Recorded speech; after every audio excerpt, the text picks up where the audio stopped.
Oke, assalamualaikum warahmatullahi wabarakatuh. Eh, Perkenalkan, nama saya Naufal Ahnafin dari kelas Teknik Sipil 4A. Nah, di video kali ini saya akan menyampaikan sedikit atau beberapa materi tentang bagaimana cara memperbaiki tanah. Nah, untuk memperbaiki tanah ada beberapa cara.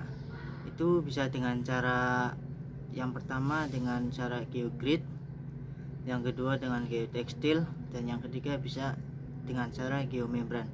Tapi di video kali ini saya hanya akan menyampaikan materi bagaimana cara perbaikan tanah menggunakan geogrid. Langsung saja kita masuk materinya. Cekidot. Oke, kita sudah masuk ke materinya ya. Ini bisa kalian lihat sendiri di layar itu. Judulnya perbaikan tanah menggunakan geogrid. Oke, sebelum kita masuk dengan materi yang lebih jauh, kita sebelumnya harus mengetahui dulu pengertian dan tujuan dari perbaikan tanah itu sendiri. Nah, di sini saya sudah buatkan poin-poinnya tentang pengertian dan tujuan perbaikan tanah. Perbaikan tanah adalah suatu metode untuk memperbaiki karakteristik dari tanah yang dibutuhkan dalam pekerjaan konstruksi. Ya, bisa konstruksi untuk gedung bangunan ataupun jalan. Pokoknya konstruksi itulah yang ada di wilayah bangunan. Langsung kita lanjut lagi. Nah, beberapa karakteristik tanah yang sering diperbaiki itu antara lain ada daya dukung tanah, terus yang kedua juga ada kekuatan tanah juga pengaruh. Itu dari sudut geser dalam ataupun kohesi. Terus ada stabilitas tanah, itu tingkat kestabilan tanah itu bagaimana. Terus ada permeabilitas tanah, mengurangi kompresibilitas tanah juga. Oke, kita lanjut lagi. Nah, pengertian geogrid. Apa sih itu geogrid? Geogrid adalah inovasi dari bahan geosintetik yang dibuat untuk menutupi kekurangan pada geotekstil, terutama masalah kekakuan bahan dan mekanisme perkuatan suatu hal yang tidak dimiliki geotekstil namun terdapat pada geogrid. Jadi itu nama gampangnya itu geogrid itu penyempurnaan dari geotekstil. Gampangannya seperti itu. Nah, lalu apa sih fungsi dari geogrid itu sendiri? Nah, fungsi dari geogrid itu sendiri itu satu, perkuatan. Geogrid merupakan lapisan perkuatan yang ideal untuk menahan stabilitas struktur tanah atau agregat sehingga banyak digunakan pada konstruksi lereng. Itu seperti di gunung ya, atau di perbukitan, dan tebing yang memiliki tingkat kemiringan yang tajam, tuh seperti di daerah pegunungan ataupun perbukitan lagi. Dengan menggunakan geogrid, tahanan lateral akan dinaikkan sehingga memungkinkan tanah timbunan dapat dipadatkan dengan tingkat kepadatan yang tinggi.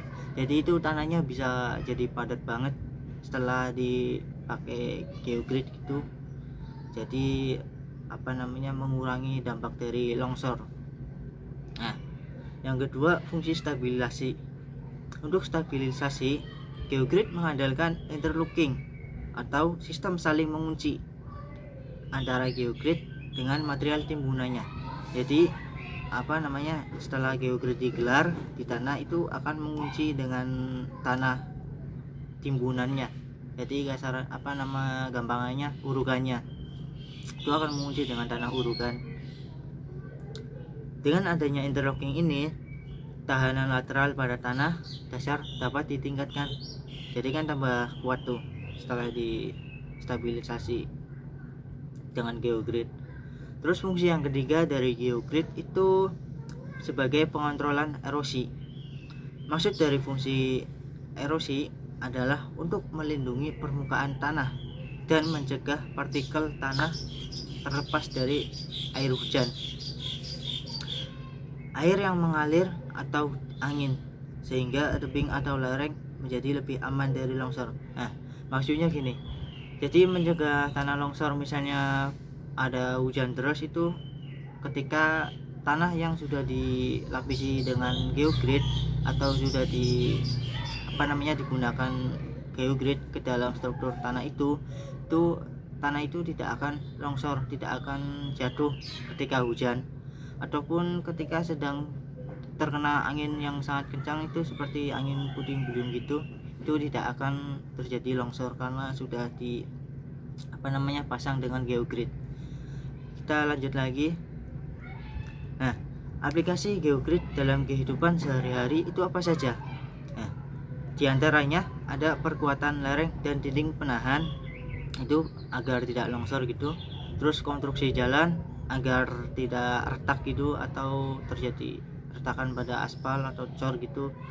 Terus timbunan jalan dan konstruksi jalan rel itu juga sama, agar tidak bergeser relnya ataupun tanahnya pada bergerak, jadi akan menimbulkan retakan pada tanah.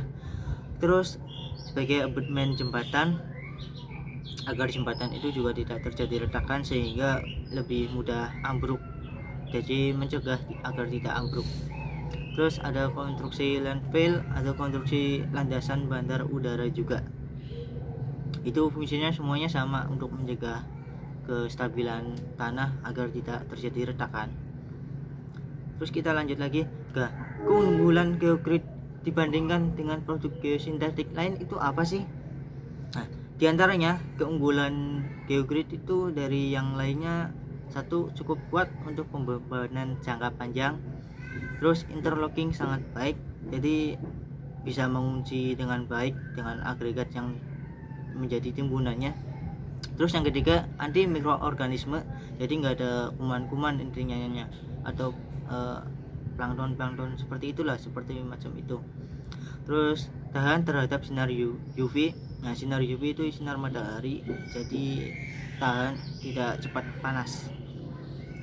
Terus instalasi dan penanganan sangat mudah, penggunaannya itu sangat mudah, tinggal digelar terus ditimbun dengan tanah. Terus tahan terhadap bahan kimia, jadi tidak mudah meleleh ketika terkena bahan kimia ataupun rusak. Terus kita lanjut. Nah, jenis-jenis geogrid itu apa saja? Jenis-jenis geogrid antara lain itu, satu, geogrid uniaksial. Geogrid ini merupakan geogrid yang memiliki bentuk bukaan tunggal, tuh bisa kalian lihat di gambar itu, dalam satu ruas atau segmen. Jenis geogrid yang satu ini memiliki bentuk garis memanjang yang ideal, digunakan untuk material penahan tahan yang baik. Kebanyakan geogrid jenis ini sih dipakai untuk perkuatan lereng ya, seperti di pegunungan ataupun perbukitan, dan dinding penahan tanah di pertanian daerah pegunungan dan perbukitan. Terus yang kedua ada geogrid biaksial. Jenis geogrid yang kedua adalah geogrid biaksial yang memiliki bukaan berbentuk persegi, itu bentuknya kotak-kotak seperti itu, bisa kalian lihat di gambar. Pada umumnya geogrid ini digunakan sebagai material stabilisasi tanah dasar, seperti pada tanah dasar lunak maupun tanah gambut. Jadi misalnya di tanah lempung gitu, itu ini cocok pakai ini, cocoknya pakai ini. Pokoknya tanah yang berelemen lembek lah, seperti lempung gitu, gambut, ini pakai geogrid jenis ini. Terus kita lanjut, yang ketiga ada geogrid triaksial. Nah, geogrid ini inovasi teknologi geosintetik yang terakhir. Geogrid jenis ini merupakan pengembangan dari geogrid biaksial yang sebelumnya.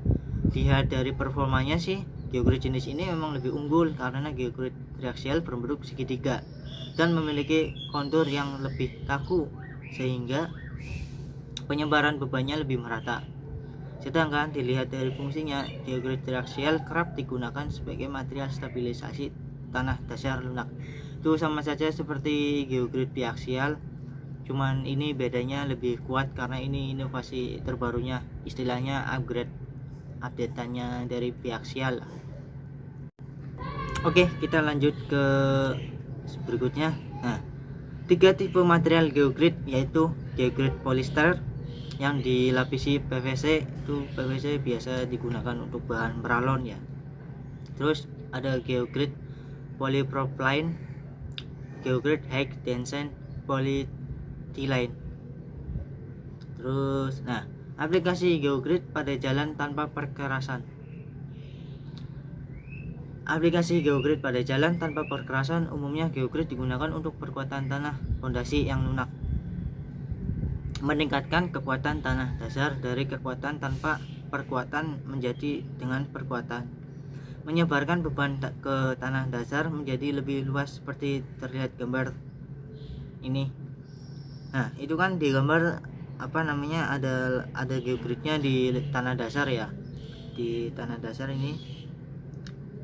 Terus di atasnya ada material-material lainnya, itu menjadi lebih kuat ketika tanah dasarnya sudah dilapisi dengan geogrid. Terus kita lanjut. Nah, aplikasi selanjutnya pada jalan dengan perkerasan itu, pada jalan dengan perkerasan biasanya dipasang di dalam lapis pondasi. Itu seperti gambar tadi, di bawah batu belah atau batu pecah. Nah, pengaruhnya apa sih? Pengaruhnya yaitu menambah modulus elastik lapis pondasi. Hal ini dikarenakan gerakan lateral material ketika mengalami pembebanan menjadi berkurang. Dalam sistem perkerasan jalan, geogrid yang dipasang digunakan sebagai tulangan, mempunyai pengaruh satu, mereduksi retak, mencegah keretakan gitu.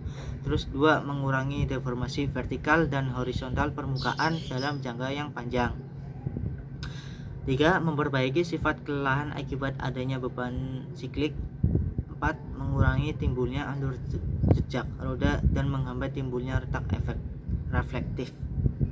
Terus selanjutnya, nah ini contoh-contoh uji coba pemasangan geogrid untuk perkuatan tanah lunak, bisa kalian lihat. Gambar 1 ini di dalam kotak itu ada tanah, terus di atasnya dilapisi geogrid. Nah, terus ini ditimbun. Ini yang sampel pertama belum menggunakan geogrid, ini langsung ditimbun dengan tanah. Terus baru sampel yang kedua ini dilapisi dengan geogrid.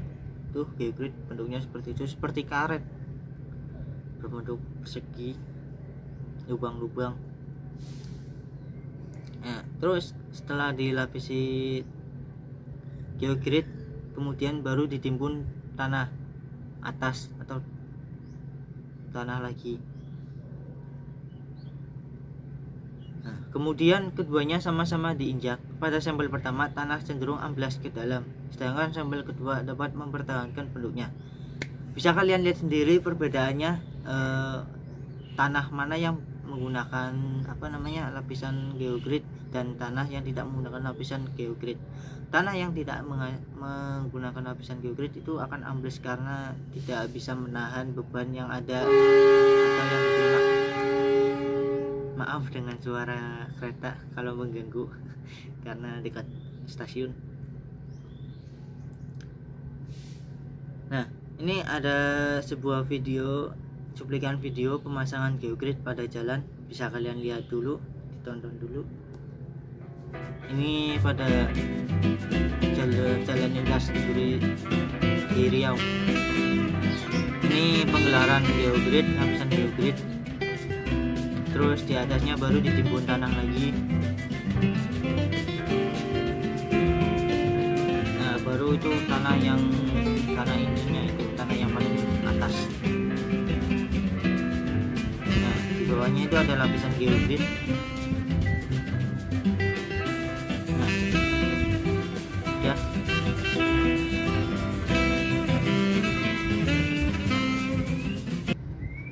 Oke, sekian aja penjelasan materi dari saya. tentang perbaikan tanah dengan cara menggunakan geogrid. Kurang lebihnya mohon maaf. Wabillahi taufiq wal hidayah. Wassalamualaikum warahmatullahi wabarakatuh.